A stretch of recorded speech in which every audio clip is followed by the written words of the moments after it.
Well, what does this world look like? Really, what does Everywhere look like when we interact with it? How does it differ from our interactions with computation on a device such as a K-tie, computation on a PC? Well, here's a guy who's using a personal computer. I know this guy pretty well, so I'm fairly confident that I can describe his internal state as he's using this personal computer. And we see that he is directly engaged in this. He has chosen this interaction. He sat down and he opened up a computer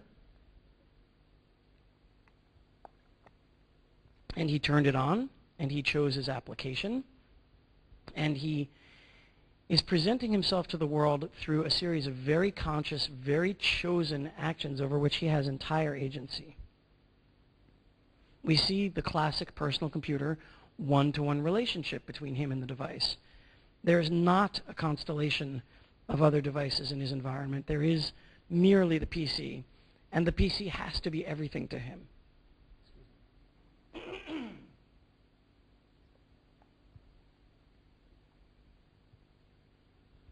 This is very interesting, to me anyway.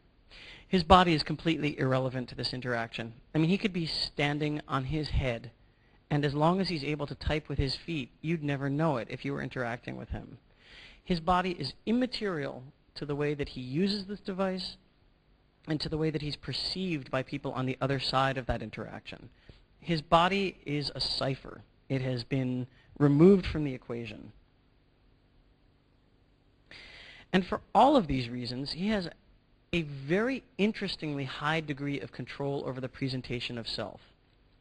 Presentation of self is a phrase that was first used by a sociologist named Irving Goffman in 1958 in a book called The Presentation of Self in Everyday Life.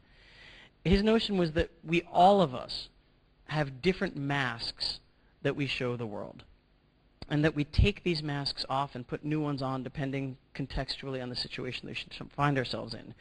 So that at the beginning of the day, I am wearing the mask of a good husband.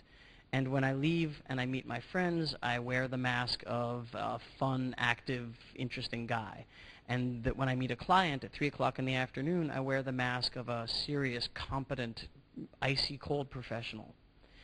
And this is important in personal computing because when you have control over these gestures, when you interact, your body is not relevant. It's not even germane to the conversation. You're basically interacting with the world through text, potentially through images, but at any event, with things that you have chosen, and you have this great ability to portray yourself the way that you want. Well, it's possible that none of these things are true of people using Everywhere, which is represented by a picture for which I hope you'll excuse me. These people are not really using Everywhere, but the interesting thing about this picture, as I thought about it, this is a picture of some friends of mine in San Francisco at lunch, and it's a little bit dark. You might not be able to see it terribly well. It's two gentlemen at a table in a restaurant with some implements and cutlery before them. And as I looked at this picture, it occurred to me that if Everywhere truly does dissolve in behavior, there's nothing in this picture that could not be ubiquitous computing. So I'm going to ask you to imagine that it's 5 years from now. And in fact, this restaurant has a variety of ubiquitous devices and services running in it, which I will describe to you. The first one is embedded in the carafe of water. It is capable of measuring the degree to which that carafe is empty or full, and it is capable of communicating this to the kitchen so that when the carafe has become empty, a human waiter will come out and refill it. All of the cutlery and other implements have RFID tags or IPv6 addresses. They're capable of communicating their status and location with each other. And in fact, the tabletop has a menu in it, an old-fashioned kind of a menu, the menu that you order with in a restaurant, not the menu that you manipulate a computer with. So these guys are having lunch, but they're also using this extraordinarily sophisticated technical armature that they're not even necessarily aware of.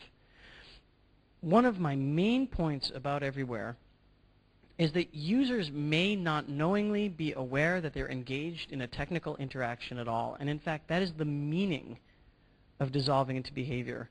There is nothing different about this lunch in the year 2010 that would be about the lunch in 2005, except for the fact that services are being delivered seamlessly and invisibly in the background, afforded by this extremely sophisticated presentation of information.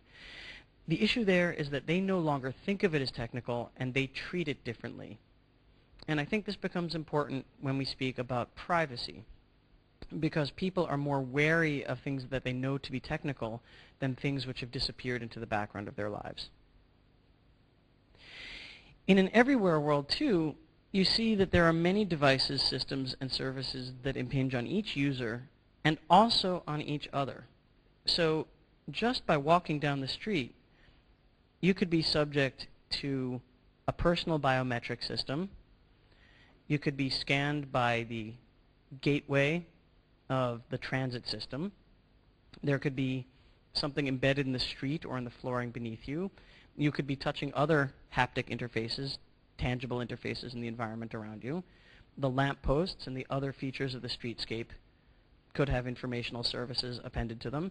And last but not least, there is this surveillance element. There is a UAV here, a robotic helicopter, which is also surveying the cityscape and communicating with all of those devices. This is really what I mean by a transformation of the relationship between user and device. This person is not a user anymore in any real sense of the English word. They are a subject. They are subject to their negotiation of all of the fields of computation that they're exposed to as they move through the world. And because of this, we see that whereas with a personal computer the body is all but irrelevant, in Everywhere, users' positions matter very much indeed. And here's another picture where, again, it's maybe a little bit unfair of me. I'm cheating. Perfectly conventional picture taken on the street in Berlin in 2005. But I'm going to ask you to imagine that that is a smart map. That is a sheet of paper that has a map interface on it that's being used simultaneously by 4 users. Well, unless that map has been designed very crudely, it's going to matter that each of the 4 people around it are looking at it from a different perspective. Maybe it's as simple as the labeling on the map is turned so that it's legible, it's readable by somebody standing in their position. Maybe it's that the map actually reacts in real time to the direction that you hold it and turn it. But in any event, this is a stand-in for a much larger class of circumstances in which, far from being irrelevant, your location, your position, your orientation, the way you're facing, are all at the heart of the computational transaction. They are, in fact, the very cause of it. And we know this about the world. We know that there are important social and political meanings that are frequently associated with where you should happen to be in the world. This particular example is at Charles de Gaulle Airport in Paris, and we know from any airport that there is a very meaningful distinction between being outside security, or being on what's called dirt side, and being on the other side of that line, being on the air side. So all of a sudden, when computation invests spaces and our bodies become relevant to it, it's capable of having social and political effects in the world on a very large scale, in very, very large-scale public spaces. And for all of these reasons, we lose control over the presentation of self. Because when all of these sources are gathering information and representing it to one another, these facts can, once information goes into the system, whether it's from a personal monitor or a helicopter flying overhead or from something buried in the flooring here, it is potentially infinitely reproduced throughout the entire grid of computational devices that are connected to it, unless some very, very strong and clear security measures are taken. And we know from studying the ecology of computational devices in the wild right now that those security measures are not effective 100% of the time.